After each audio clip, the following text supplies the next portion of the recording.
you want to know what's going on.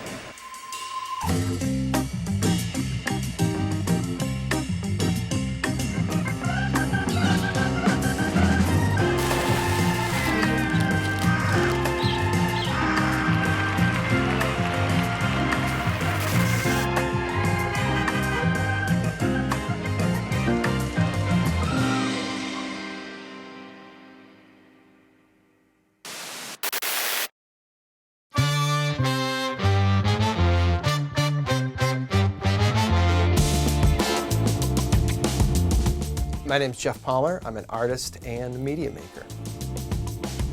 I would never consider myself sort of a formally trained artist. I guess you could say I'm self-taught. Painting, colors, abstractions. I think it was also what I call the pandemic pivot. I had been doing a lot of media, a lot of filmmaking up to that point.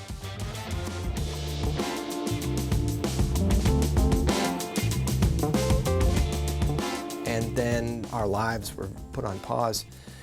But I needed to stay busy doing some artwork, creating things, making things. Really became my outlet for creativity. I started to see some things on Instagram about printmaking, and I started to get curious about it because when you make a original piece of artwork and sell that, it's gone, and that's a good thing. But I got curious about printmaking because you can create a negative image, a plate that you can ink and make copies of, and you can not just sell 1 or 10, but as many as people want to buy. I mean, I always tell people we're born with our own block print, and it's our fingerprint. So you basically that's what it is.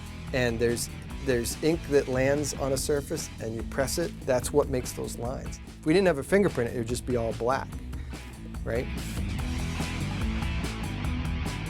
I've always been kind of into chaos, which kind of spirals into, you know, making art, taking things apart, putting them back together again.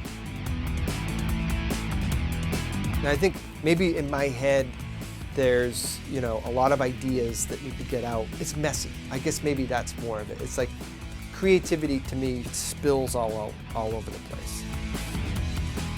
I love music.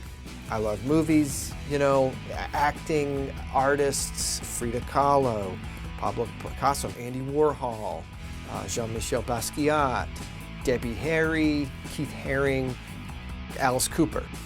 I love portraits. I love capturing sort of the essence of a face. And then sometimes I'll incorporate little snippets of lyrics from their songs, you know, or just something like Prince, Let's Go Crazy.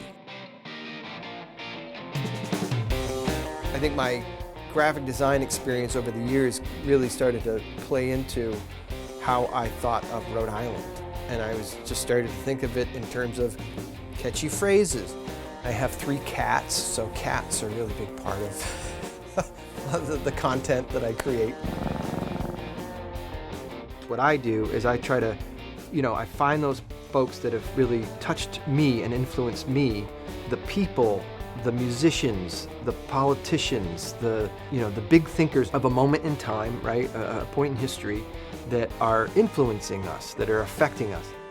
But what I love most, I think, is like really bringing the artwork to the people, you know, to the folk art, right? It's always a trip. You never know who you're gonna connect with, you never know who you're gonna meet.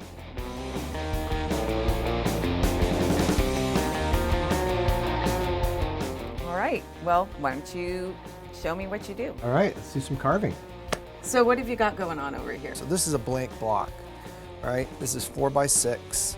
And it's like a really hard eraser. You want to talk about the tools? Yeah, let's talk about the tools. All right, here's some blades. 95% of what I carve, I use this #1 blade. Mostly moving the material under the blade as opposed to moving the blade. Now we got to put the ink. That's what we're going for, hopefully. The ink on the ink. I like that. So how did the first one turn out? I knew it wasn't going to be perfect, and it never is. There's this whole strip here against the A, so I've got to get back in there. You said typically you'll do 3 proofs. Sometimes more. All right, so here we are, take 2. let's take a look here. Oh, it's looking good. Looking Yeah. sharp. Right? Sharp. Art sharp. Art sharp. Well, Tracy, you tell me what you think is it's okay. This is what you got to be critical. What do you think? What do you think? Maybe like here, there's a little bit on that eye still. This looks sharp. I think that'll do the trick. 3 times the charm, right? 3 times the charm. All right. Okay, this should be good to go. Cool. All right, Tracy, art ink in color. I love it. It's perfect.